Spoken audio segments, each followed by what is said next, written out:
Hey, Dr. Laura Gravel here. This video is for you if you find that your shoulders are just not strong.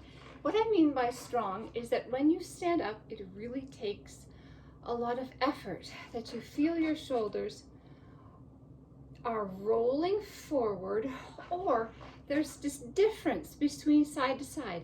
And that could be mobility. You find one moves and one doesn't. You could feel mobility in this direction. One goes up higher than the other.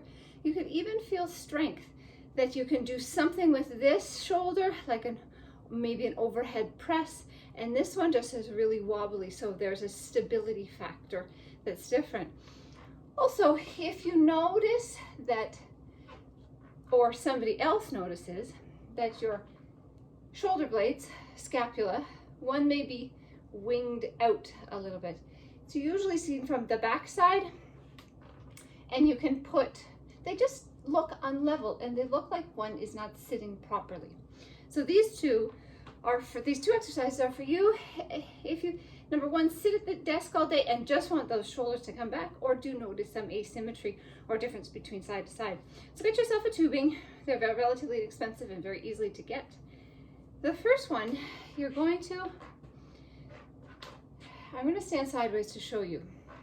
You want to make sure those shoulders, so the scapula that are right here, are up and back and locked in that position. So we call that retraction. They're up, back, and in. So you're not doing the exercise like this.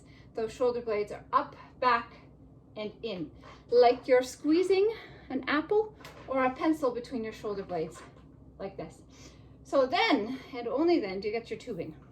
So your tubing is going to be ahead of you, and it's not at this motion, it's a side motion. So I'm further enhancing that squeeze, but between each contraction, are my shoulder blades up, back, and down? And I know that sounds funny that I say up and down, but are they up, back, retracted, and then squeeze?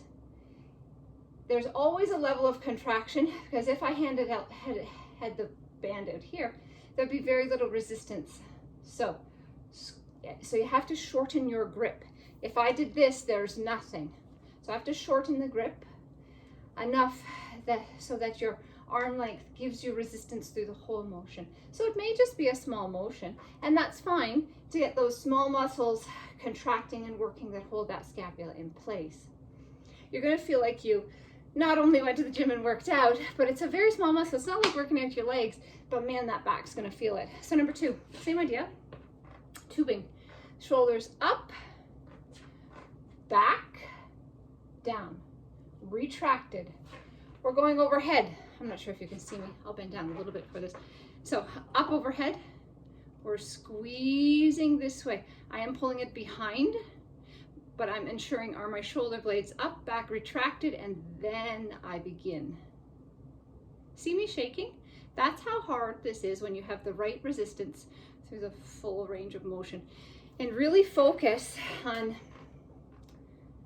those small muscles that go between the shoulder blade and the spine. So I hope that's helpful. Check out the rest of my YouTube. I have anything under the sun on my YouTube channel, but this one's great for shoulder stability, strength, and mobility.